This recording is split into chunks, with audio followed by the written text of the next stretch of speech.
Allahumma salli ala Muhammad wa ala ali Muhammad. Ibu-ibu yang saya sayangi karena Allah, kita lanjutkan kajian kita hari ini. Kemarin terakhir kita membahas tentang Muharram ya, tentang amalan di bulan Muharram, di antaranya puasa Tasu'a dan Asyura, yaitu besok ya. Besok hari ini Tasu'a dan besok puasa Asyura ya. Nanti malam jangan lupa pasang niat. Saya cuma mengingatkan saja. Nanti malam jangan lupa pasang niat. Sengaja aku puasa Tashura, kepuasa Asyura sunnah atasku karena Allah. Sebelum mulai kajian kita, saya ingatkan lagi bahwa besok kalau ada sebagian rezeki boleh diberikan kepada anak yatim. Karena dalam hadis dijelaskan, siapa yang berpuasa Asyura bagaikan puasa sepanjang tahun, dan siapa yang bersedekah di hari Asyura maka dilonggarkan rezekinya sepanjang tahun. Dan bilang sama suaminya, ada dalil sahih, man wassa'a ala ayalihi fi yaumil Asyura, siapa yang menambah kebutuhan keluarganya di hari Asyura, wasa'alallahu alaihi hasanata kullaha, Allah akan luaskan rezekinya sepanjang tahun. Semoga para suami-suami mampu meluaskan uang belanja istrinya satu hari besok. Senin terserahlah. Ya. Nah, jadi ini amalan Asyura. Besok perbanyak sholawat, karena besok itu hari yang spektakuler dalam ajaran agama Islam yang datangnya cuma satu kali satu tahun. Kita lanjutkan kajian kita hari ini. Kita akan membahas tentang bagaimana caranya agar kita bisa hijrah lebih baik, dan ciri-ciri kita sudah hijrah dan mendapatkan hidayah. Ini Muharram adalah tahun baru Hijriah. Semua kita pengen hijrah. Hijrah itu dari kehidupan masa lalu kepada kehidupan yang akan datang. Ada cara atau tutorial supaya kita ini hijrahnya lebih baik, proses perubahan hidupnya lebih baik. Saya sering bilang, kita tidak perlu lebih baik dibanding orang lain. Kita hanya perlu lebih baik di antara diri kita di masa lalu. Kalau di masa lalu kita punya dosa, tidak usah khawatir. Allah Maha Pengampun dosa. Innallaha yuhibbut tawwabin wa yuhibbul mutatahhirin. Allah itu suka dengan orang-orang yang bertaubat dan mensucikan diri. Suka. Allah tidak sekedar mengampunkan dosa, tapi Allah suka dengan orang bertaubat dan mensucikan dirinya. Maka yuk kita belajar cara hijrah yang benar, sehingga nanti kita dapat menjemput hidayah.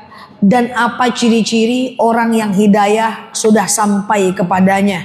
Kalau kita punya ciri-ciri ini, berarti hidayah sudah sampai kepada kita, tinggal kita pertahankan saja. Berarti ada 2 poin ya, 2 poin, cara hijrah dan cara mempertahankan hidayah. Kita mulai ibu-ibu ya. Nah ibu-ibu, hidayah itu harus dijemput, tidak bisa ditunggu. Karena hidayah tidak akan datang kecuali bagi orang yang menjemputnya. Maka ibu-ibu yang saya sayangi karena Allah, ada ciri-ciri orang yang itu insya Allah kalau dia bertaubat, Allah akan terima taubatnya. Seperti dalil tadi, innallaha yuhibbut tawwabin wa yuhibbul mutatahhirin. Jadi ibu tidak usah pusing-pusing. Ustazah, saya dulu banyak dosa. Innallaha yaghfiru dzunuba jami'ah. Allah itu mengampunkan semua dosa. Ustazah, dulu masa lalu saya kelam. Innallaha yuhibbut tawwabin wa yuhibbul mutatahhirin. Allah itu suka dengan orang yang mensucikan dirinya. Tapi ada caranya bagaimana kita bisa bertaubat dan berubah lebih baik. Yang pertama, cara agar kita bertaubat, yang pertama adalah menyesali apa yang sudah kita kerjakan. Jadi kalau ibu muncul pertanyaan-pertanyaan dalam hati dan kita menyesal, ya Allah Ustazah, kenapa saya baru tahu ya? Ya Allah Ustazah, kok saya dulu nggak tahu ya? Ya Allah Ustazah, saya itu nyesal dulu banyak dosa. Nah itu ciri-ciri hidayah akan sampai. Karena orang yang bertaubat harus menyesali yang dia lakukan. Makanya sekali-sekali kita perlu muhasabah diri untuk menyesali semua yang kita lakukan. Bagaimana cara kita menyesali yang kita lakukan? Tidak ada salahnya sekali-kali kita ambil pena, kita ambil kertas. Kita catat dosa-dosa yang pernah kita lakukan, yang sering kita lakukan. Contoh, ya Allah, saya tuh suka melawan suami. Ya Allah, saya tuh suka sekali ngeluh. Ngeluh terus. Ya Allah, saya tuh suka banding-bandingkan nasib kita dengan nasib orang lain. Ya Allah, saya tuh suka beli barang tapi nggak saya pakai. Ya Allah, saya suka beli makanan tapi nggak saya makan. Itu mubazir, dosa. Ya Allah, saya kadang-kadang iri sama orang, hasad sama orang, dengki sama orang. Ya Allah, kadang sholat saya bolong-bolong. Ya Allah, kadang saya itu puasa kodo nggak keganti. Ya Allah, saya suka maria-aria suami. Ya Allah, saya suka nyubi-nyubi anak. Itu catat semua, sesali semua yang terjadi itu. Kenapa harus tercatat? Karena otak kita nggak sanggup menanggung kamus kesalahan dan dosa-dosa kita. Apa tujuan kita catat? Yang pertama supaya kita menyesali yang terjadi. Yang kedua ada tutorial hijrah. Yang kedua adalah berjanji tidak mengulang lagi. Janji sama diri sendiri. Tidak mengulang lagi. Oke, yang pertama apa tadi? Sesali yang kita tulis. Kedua, berjanji tidak mengulang lagi. Yang ketiga, kayak mana cara hijrah? Saya sampaikan 2 minggu lalu. Kalau ternyata kita kerjakan juga. Kan kita tadi udah catat apa-apa aja dosa kita. Ternyata kita kerjakan juga. Maka apa kata saya? Ittaqullaha haitsuma kunta wa asbi'is sayyi'atal hasanata tamhuha. Kalau kita mengerjakan kesalahan juga, wa asbi'is sayyi'atal hasanata tamhuha. Ganti kesalahan itu dengan berbuat baik. Contoh, ya Allah, saya tadi kan suka maria-aria suami. Sekali saya maria-aria suami, saya ganti sedekah subuhnya jadi 50.000 gitu. Ya Allah, saya suka keluar rumah buka aurat. Sekali saya buka aurat keluar rumah, saya denda tahajud 8 rakaat selama sebulan. Ya Allah, saya tuh kan suka gosip. Pokoknya saya menyesali gosip saya, berjanji tidak mengulang lagi. Kalau saya ulang lagi, saya denda sholat duhanya 12 rakaat dalam 1 bulan. Gitu.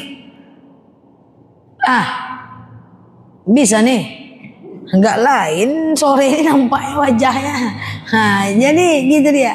Sesali yang terjadi. Setelah menyesali yang terjadi, berjanji tidak mengulang lagi.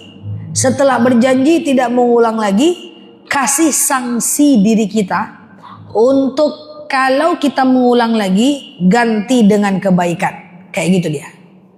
Clear sampai sini? Itu yang ketiga, cara hijrah. Yang keempat.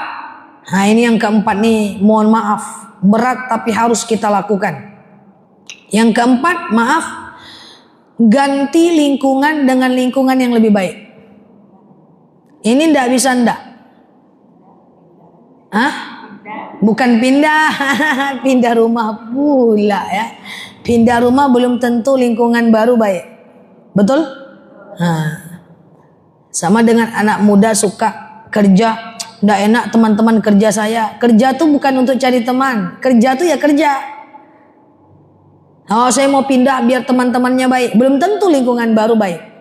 Ganti lingkungan ini maksudnya apa ya? Ganti lingkungan ini maksudnya adalah kalau kita ingin hijrah, tidak bisa dengan lingkungan yang belum hijrah. Coba saya jelaskan. Ibu-ibu, dalam satu ranting pohon, hanya hidup satu jenis burung yang sama. Kalau burung Garuda, Garuda semua. Kalau merpati, merpati semua. burung pipit, pipit semuanya. Tidak bisa dalam satu ranting pohon hidup burung dengan berbeda jenis. Jadi kita ini nyaman dengan orang yang kalau orang itu satu ranting dengan kita. Saya sering jelaskan begini, saya pelan-pelan sebelum kita kembali ke lingkungan. Saya sering bilang gini, burung elang itu terbangnya tinggi. Burung pipit itu di bawah. Elang bisa berkawan dengan burung pipit, tapi tidak lama. Elang dia sayang dengan pipit, dia tetap di bawah, di daratan, menemani pipit. Tapi tidak lama, lama-lama dia kehilangan oksigen juga.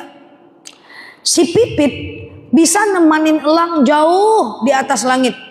Tapi nggak bisa lama. Kalau dia nemanin elang terlalu tinggi, dia jatuh, mati, kehilangan oksigen. Kenapa? Karena dia beda jenis, beda frekuensi. Ibu, maaf, kalau ada orang yang desa, pelosok kali, dia bilang, aku bisa tinggal di kota? Bisa. Seminggu aja udah sakit kepalanya. Maka dia akan balik lagi ke desa. Orang kota, gaya-gayaan, saya ini bisa hidup di banyak waktu. Saya siap pindah ke desa yang sepi banget. Bisa, cuma 3 hari. Nggak akan bisa selamanya. Karena frekuensinya udah beda. Maaf, orang-orang yang belum hijrah berteman dengan orang-orang yang sudah hijrah bisa, tapi minta maaf, alam akan memisahkan mereka. Kenapa saya bilang seperti ini? Karena saya dakwah udah 22 tahun. Sudah banyak menghadapi banyak orang. Ada misalnya satu rekan saya hijrah dari yang tidak kenal Islam menjadi kenal Islam. Yang udah hijrah ngadu ke saya. Nel, saya semenjak saya ikut pengajian mau berubah, nutup aurat, nggak ada teman-teman saya yang mau dekat sama saya lagi. Saya bilang, bukan teman Mbak yang nggak mau dekat sama kamu, tapi kamu yang udah nggak nyaman dengan mereka. Nanti yang belum hijrah cerita ke saya, Nel, teman kamu tuh sejak ikut pengajian nggak mau lagi dia dekat sama kami. Saya bilang, coba jujur pada diri sendiri. Bukan dia yang tak mau dekat sama kamu, kamu yang udah gak nyaman sama dia. Jujur. Iya juga sih Nel. Kenapa? Dikit-dikit Masya Allah, ya kan? Dikit-dikit la haula wala quwata illa billah. Beda. Orang yang udah hijrah, isi kata-katanya tuh zikir. Nongkrong dia dengan orang yang belum hijrah, terkejut la haula wala quwata illa billah. Nengok sesuatu yang cantik, Masya Allah. Orang yang belum hijrah bilang apa? Terbakar aku. Dikit-dikit Masya Allah, dikit-dikit Masya Allah. Nggak cocok dia. Bukan kita yang ingin berpisah, tapi memang udah ini burung yang berbeda. Bukan kita mendiskreditkan dan merendahkan orang yang belum hijrah, bukan. Tapi situasi sudah berbeda dan itu biasa. Jadi terpaksa kalau kita udah hijrah, lingkungan kita tetap alam yang akan menggantikannya, Bu. Kita akhirnya dekat dengan orang-orang yang suka ke masjid. Kita akhirnya dekat dengan orang-orang yang suka pengajian. Kan alam yang mengajaknya. Bukan kita yang tidak ingin berteman, tapi kesukaannya itu udah beda. Yang belum hijrah masih suka aneh-aneh, joget-joget. Ada joget-joget sini nak? Nggak ada kan? Nah, yang udah hijrah dia nggak mau lagi. Terpisah mereka karena kalau bahasa Inggrisnya like and dislike-nya udah berbeda. Memang ada orang-orang yang bisa berteman dengan banyak orang, tapi itu tidak semua orang. Bagi kita yang dalam proses hijrah, ganti lingkungan dengan lingkungan yang lebih baik supaya kita tidak kecil hati. Ustazah, saya udah coba nutup aurat, saya udah coba ngaji, tapi kawan saya bilang saya so alim. Nah, kan gak nyaman jadinya kan. Nah, kita yang gak nyaman, ujung-ujungnya kita balik. Nggak kok, aku biasa aja. Balik lagi. Ustazah, saya itu udah berubah, tapi teman saya kok bilangnya saya sok-sok ngerti. Nggak nyaman lagi. Mau gak mau mesti ganti lingkungan. Boleh berteman dengan mereka, tapi tidak boleh lebih dekat. Clear? Apa yang harus diganti lagi? Pertama lingkungan. Tadi teman-teman kita nih offline nih. Emangnya kalau kita nggak suka gibah, berteman dengan orang yang suka gosip, kita bisa gosip nggak? Bisa. Kita udah tenang-tenang santai menjaga diri untuk nggak gosip. Datang kawan, woi, ibu tuh sejak menikah, wah, langsung dia beli kulkas pintu 6. Yo. Dah gosip lagi. Kita tidak ada niat gosip. Lingkungan yang mengajaknya. Jadi kita balik lagi ke masa kita. Nggak ada niat kita gibah. Kita udah dengerin kata Ustadz jangan gosip. Orang yang mengajak karena lingkungannya belum pas. Jadi mesti ganti lingkungan. On offline. Dan yang kedua mesti ganti lingkungan online. Nggak bisa ndak. Bu, 20% apa yang kita lihat itu akan masuk ke dalam otak dan menjadi karakter kita. 40% apa yang kita dengar masuk ke dalam otak akan menjadi karakter kita. Dan 70% apa yang kita ungkapkan masuk ke dalam otak dan akan menjadi diri kita. Lingkungan online itu apa maksudnya? Semua kita punya HP. Ibu-ibu yang sudah 60-an, 70-an kalau masih suka sama main HP, ini penting. Handphone ini bu, lebih kenal diri kita dibanding kita mengenal diri kita sendiri bu. Kita harus baik-baik mengganti lingkungan online kita bu. Misalnya nih, yang muda-muda nih, kita pernah nggak ngerasain kayak gini bu? Kita pengen beli jilbab atau pengen beli tas, kita klik di Google, tas branded murah, pengen beli. Teringat ceramah Pak Ustadz, jangan mubazir. Nggak jadilah, nggak jadi bu kita beli. Tapi nanti kita buka Facebook, muncul tas itu bu. Pernah rasa enggak? Kita buka TikTok, tas itu lagi yang muncul bu. Kita buka lagi Instagram, tas itu yang muncul. Padahal kita udah lupa. Asal kita tahu ini handphone, platform, aplikasi tadi, itu ada algoritmanya. Bahwa sekali kita ngeklik sesuatu, itu terus yang muncul bu. Hati-hati dengan teman online nih, lingkungan online nih. Kalau lihat di TikTok ibu orang joget-joget, ibu harus skip, cus.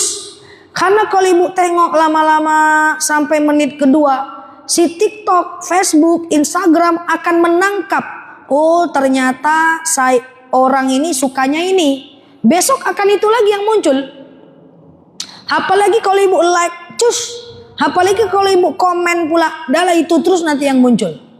Paham sampai sini? Tapi kalau yang ibu tengok adalah video motivasi, ibu tengok jangan di skip. Itu memberikan informasi kepada platform. Hai platform, ada R-nya pula ya. Nah, misalnya Instagram atau TikTok, tok. Aku suka nih dengan ini tok. Ini kontennya edukasi nih. Lama akan tengok. Kita tidak skip. Kita like. Cus, kita komen, tek, kita simpan, cus, besok dia lagi yang muncul. Betul ya? Itulah dia. Jadi lingkungan online berpengaruh. Bayangkan kalau yang kita like, yang kita komen, yang kita lihat gosip artis. Besok yang muncul gosip artis lagi. Besok yang muncul gosip artis lagi. Isi kepala kita gosip artis terus. Udah gitu kalau kita cuman dengar, oke, ceritakan pula ke orang. Jadi gibah. Kayak mana mau hijrah? Gimana mau hijrah? Besok lihat lagi berita lucu. Misalnya lihat orang lagi kucing beranak 7. Besok muncul lagi buaya beranak 8. Besok muncul lagi kerbau beranak buaya. Itu aja yang kita tengok. Itulah isi kepala kita. Tapi kalau yang kita lihat yang baik-baik, maka yang muncul itu terus. Maka dulu kalau mau lihat siapa orang, lihat temannya. Betul? Sekarang kalau mau lihat orang, lihat berandanya. Apa yang ada di berandanya itulah dia. Karena algoritma akan menunjukkan karakter kita. Pernah ngerasa gitu ya? Yang muncul itu terus. Kita suka misalnya dengan video apa, dia terus yang muncul. Karena disuapkan terus tuh. Maka sebenarnya enak zaman sekarang. Makanya kalau nggak penting-penting kali, jangan searching, jangan dicet. Ini dikit-dikit beli sepatu murah. Kita nggak pengen beli, kita udah tutup. Besok itu lagi yang dikasihnya. Besok buka Facebook itu lagi, pergi ke TikTok itu lagi, pergi ke Instagram itu lagi. Akhirnya kita beli, betul ya? Akhirnya kita beli. Maka Instagram, kemudian Facebook, apalagi WA, itu semuanya sudah satu perusahaan namanya Metaverse. Dan mereka lebih kenal diri kita dibanding kita mengenal diri kita sendiri. Apa yang ibu tekan, yang ibu berhenti di situ, maka dia akan selalu memasukkan itu ke otak kita. Maka kalau seandainya kita tekan, kita berhenti pada video baik-baik, isi otak kita baik. Kalau kita berhenti pada sesuatu yang tidak baik, itulah isi kepala kita. Ingat, apa yang kita dengar 20% masuk ke otak. Apa yang kita lihat 20% masuk, yang kita dengar 40%, dan kalau kita ceritakan, kita ungkapkan 70%. Maka isilah pikiran kita dengan isinya baik-baik. Kita kalau yang kita dengar baik, kalau yang kita lihat baik, kalau yang kita baca baik, maka kita jadi baik. Iya dong? Nah, maka ganti itu lingkungannya ya, dengan lingkungan yang baik-baik. Nah, itulah yang ingin saya sampaikan. Nah, jadi lingkungan offline kita baik, lingkungan online kita baik, sehingga kita hijrahnya itu gampang, cepat dia. Clear? Nah, tapi penharaso kan itu saya tahu yang muncul. Kalau itu terus yang muncul berarti Instagramnya, TikToknya nganggap kita suka dengan itu. Nah, kalau kita nggak suka, skip. Nah, nanti nggak muncul lagi dia. Nah, ini yang saya maksud ya. Jadi pertama apa tadi? Berjanji tidak mengulangi, menyesali yang terjadi. Kedua, berjanji tidak mengulangi. Yang ketiga adalah mengganti lingkungan online dan offline. Harus diganti, harus kita yang atur. Ya. Kemudian yang keempat, ibu-ibu yang saya sayangi karena Allah, cara kita hijrah kepada yang lebih baik adalah lakukan ibadah-ibadah yang kecil tapi terus dan istiqamah. Allah itu lebih suka amalan yang sedikit tapi terus daripada banyak tapi putus. Kalau kita udah istiqomah sholat fardu, maka naikkan level istiqomah dulu sholat rawatibnya. Jangan buru-buru ke tahajudnya. Karena rawatib itu sunnah muakkad, tahajud sunnah biasa. Lanjut ke level sholat sunnah rawatibnya. Kan kita pengen istiqomah, pengen hijrah. Apa itu rawatib yang sunnah muakkad? 2 rakaat sebelum subuh, 4 rakaat sebelum zuhur, 2 rakaat setelah zuhur, 2 rakaat setelah maghrib, 2 rakaat setelah isya. Itu dulu. Nanti kalau itu udah istiqomah konsisten, baru masuk yang sunnah tidak muakkad. 2 rakaat sebelum asar, 2 rakaat sebelum maghrib, sebelum isya, baru sholat sunat lain seperti duha dan tahajud. Jadi harus pelan-pelan. Tidak bisa sekali dapat ilmu langsung dikerjakan semuanya. Contoh, saya ceramah. Bu, ada sholat yang bisa dilakukan 24 jam. Taubat, hajat, istiqoroh, wudu, tahiyatul masjid. Ada jemaah yang dia lakukan langsung besoknya. Dia lakukan 5-5-nya. Besok pagi tumbang dia. Minggu depan nyampe masjid ustazah. Sholat yang ustazah bilang kemarin tuh barek banau saja. Barek kenapa? Berat. Berat kenapa? Lah banyak kali 10 rakaat. Ibu kerjain semuanya. Iya ustazah. Alamak jang. Pelan-pelan dulu. Bulan ini sholat taubat dulu. Konsisten. Sampai 30 hari. Nanti kalau udah risau meninggalkan, bulan depan tambah lagi sholat hajat. 30 hari. Kalau risau lagi meninggalkan, gitu bu. Pelan-pelan bu. Tidak ada satu amal yang kalau itu buru-buru akan konsisten. Demi Allah gak ada. Apapun itu. Ibu mau olahraga naik sepeda 15 menit dulu. Kalau sekali naik sepeda langsung 3 jam, sakit lutut ibu. Besoknya sepeda tuh ibu jual pula. Tak mau aku naik sepeda, mau mati rasanya, sakit badan. Tak jadi, betul? Orang push up terkenal di dunia memulai dengan 1 push up setiap hari. Tidak bisa dia amal itu buru-buru. Contoh, kita mau sholat tahajud 2 rakaat dulu. Jangan sekali tahajud langsung 8 rakaat. Habis itu sholat subuh. Habis itu itikaf sampai syuruk. Jam 2 malam bangun sampai jam 6 pagi. Besok pagi pingsan.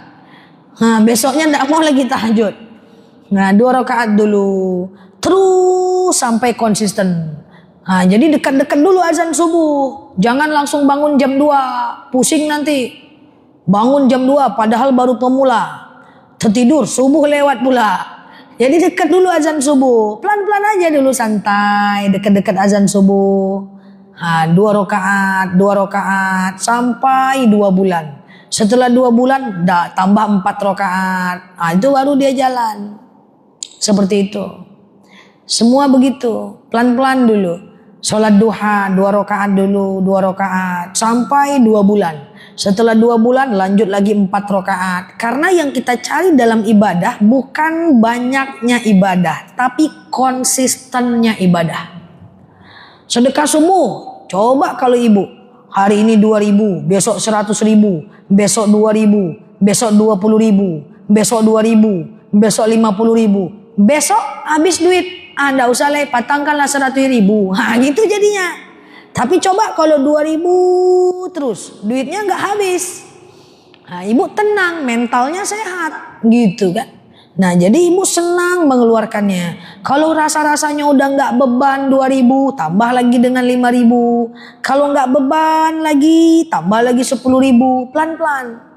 Sampai kita santai mengerjakannya. Oke?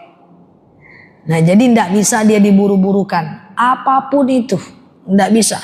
Nah, dia tidak konsisten. Baca Quran 15 menit dulu satu hari, 15 menit, 15 menit. Nanti baru tambah. Saya percaya istiqomah itu dibentuk ulama. Tidak bisa sebentar.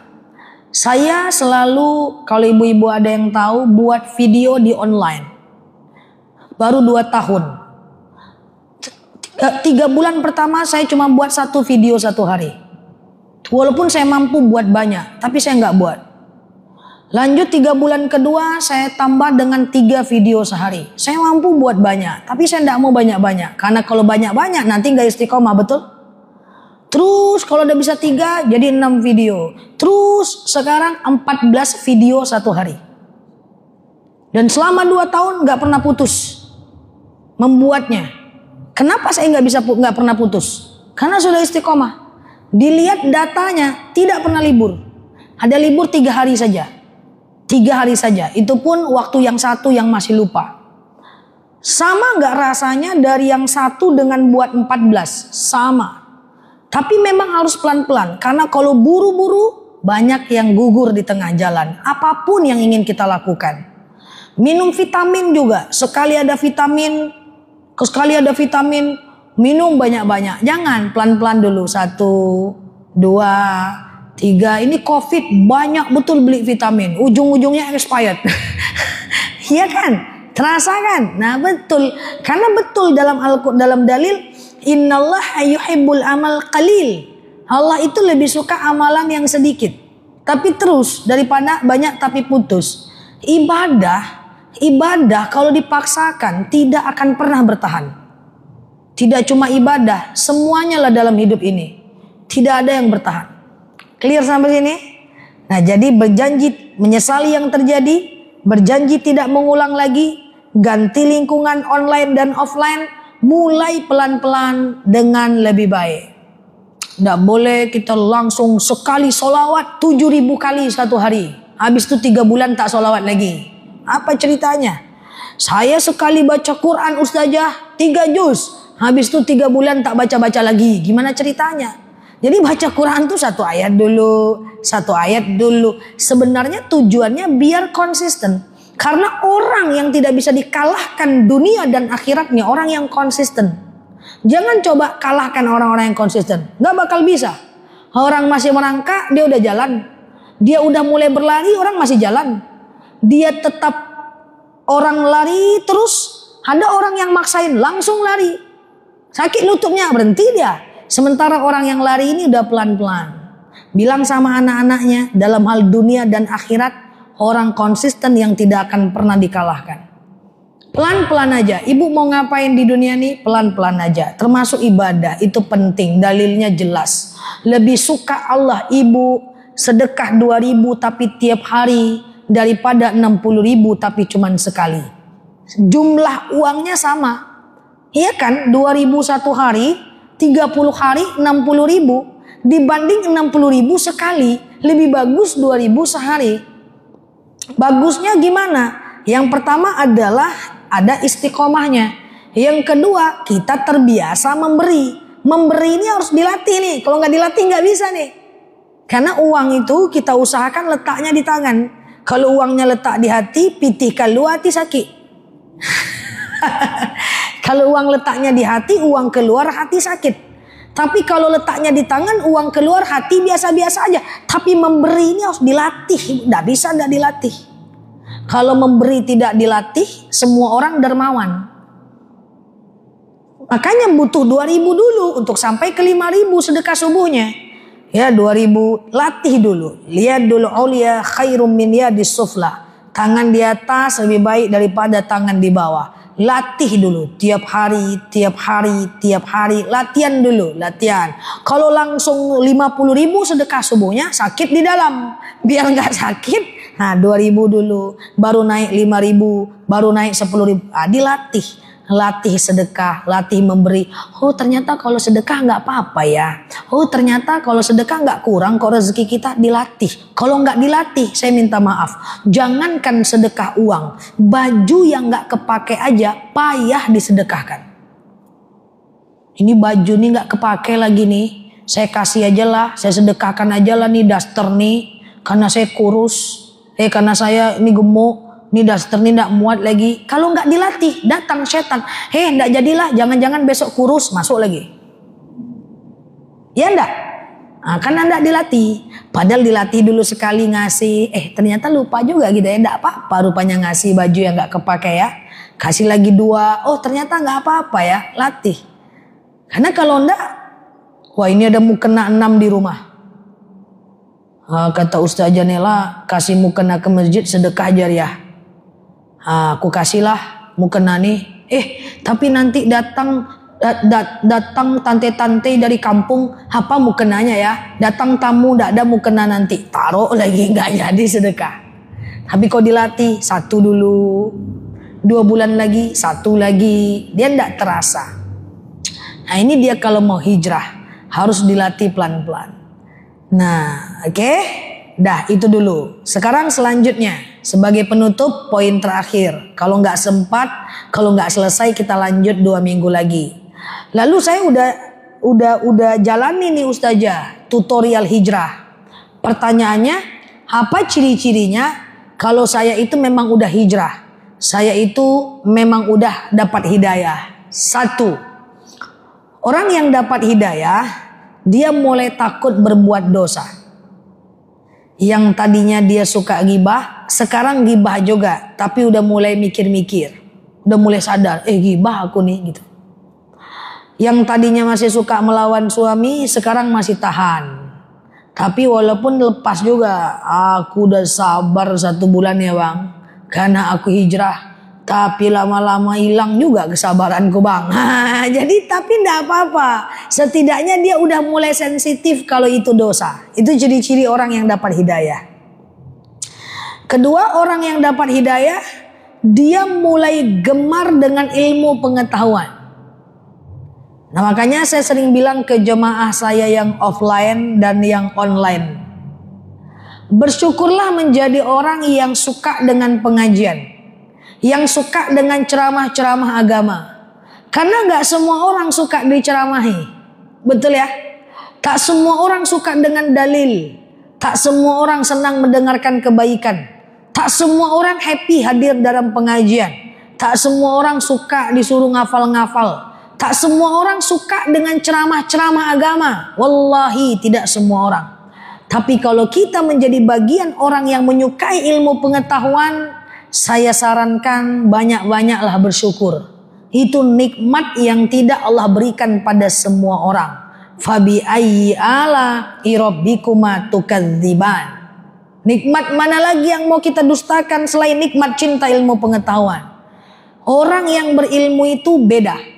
Hal yastawil ladzina ya'lamuna ma la ta'lamun. Orang berilmu dengan tidak berilmu beda. Beda bu. Orang yang tidak berilmu kalau ada apa-apa dia gusar, dia gelisah.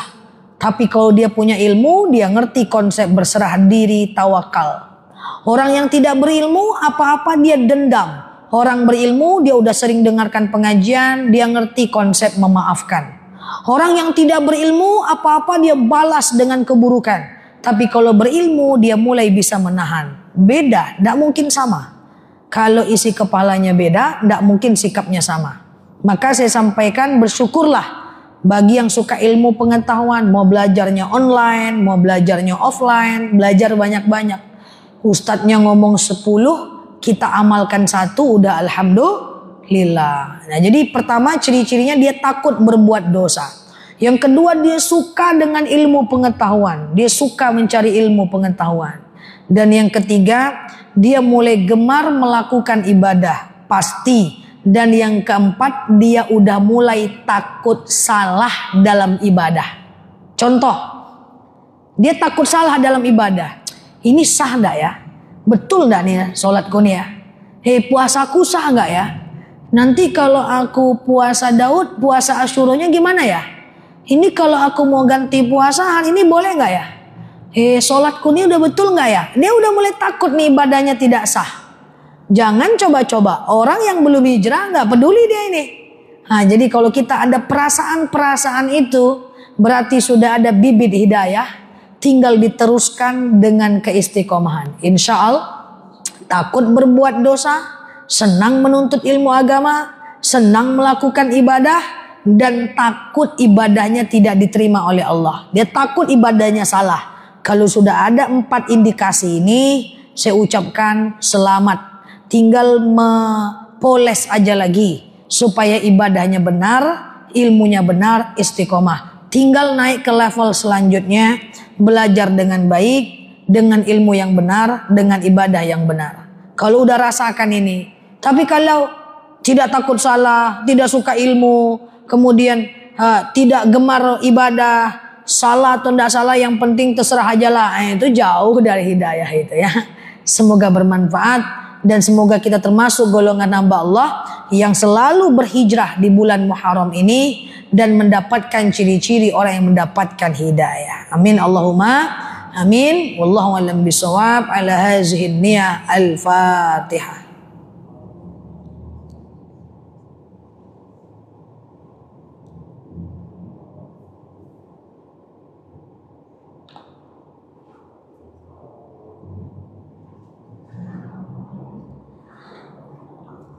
Amin ya Allah, amin ya Rahman, amin, amin ya mujibas sa'ilin. Allahumma salli ala Muhammad wa ala ali Muhammad.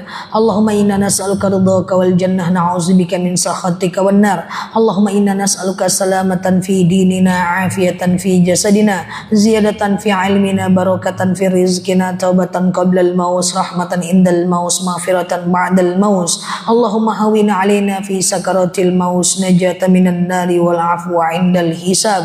Allahumma antas salamin Salam wa ilaika ya'udus salam fahayyina rabbana bisalam wa dakhalnal jannata darus salam tabarakta rabbana wa ta'alaita ya hazal jalali wal ikram. Allahumma inna na'udzubika minal hammi wal hazan, na'udzubika minal ajzi wal kasal, na'udzubika minal jubni wal bukhli, na'udzubika min ghalbatid daini wa qahar rijal. Allahumma yassir alaina umurana wa la tu'assir alaina umurana ya rabbal alamin.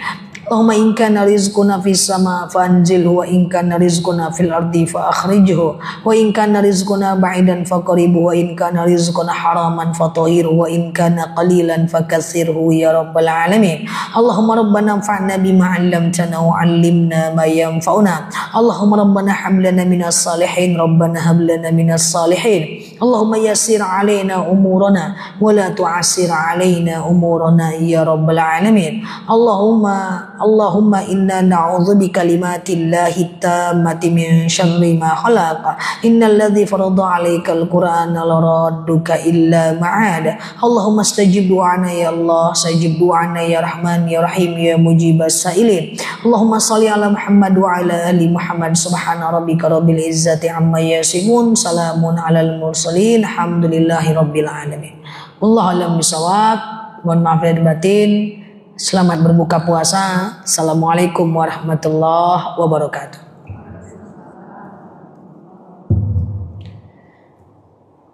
Tidak dibuka tadi? Tidak? Saya balik ya. Dilanjut acaranya. Assalamualaikum.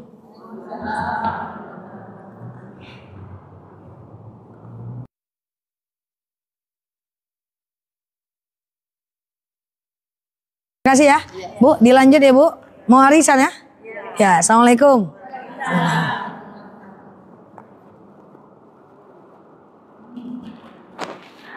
Assalamualaikum warahmatullahi.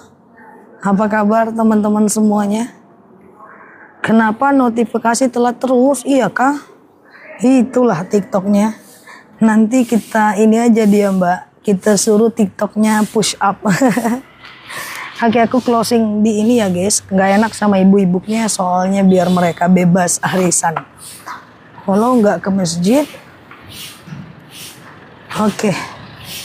Selamat berbuka. Di sini masih lama banget guys. Berbuka di sini masih terang. Oh nggak ada notifikasi. Oh nggak on time TikToknya. Ya yuk kita suruh push up aja dia. Bentar ya guys.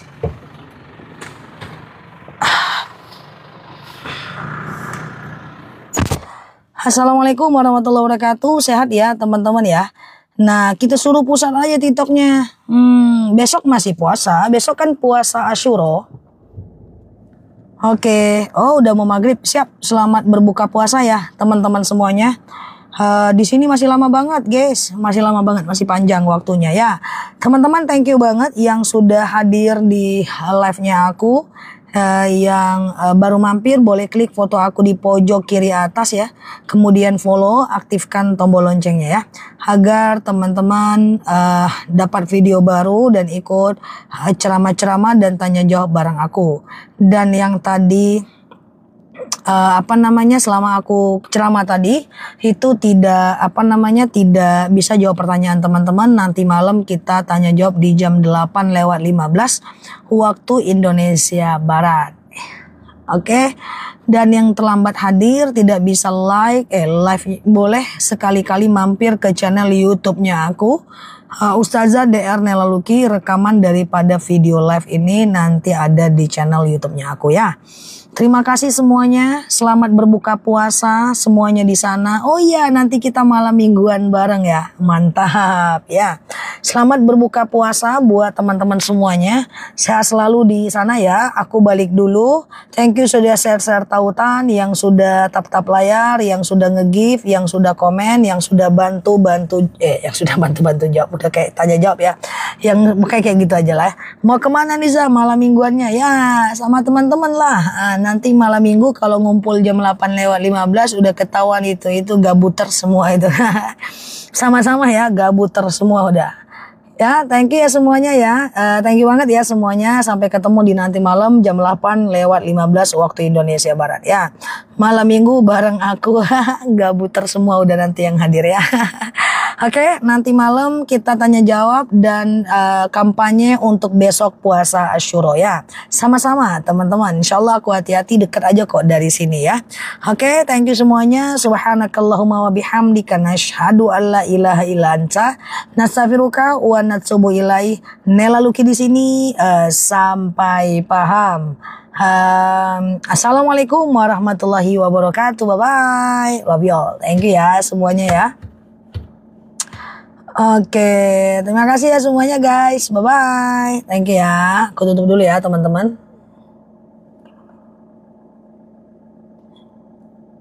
Datang bulan apa amalannya? Oke, nanti malam kita bahas ya. Ditanya jawab ya. Aku tutup dulu ya. Assalamualaikum warahmatullahi wabarakatuh. Bye bye. Tutup ya.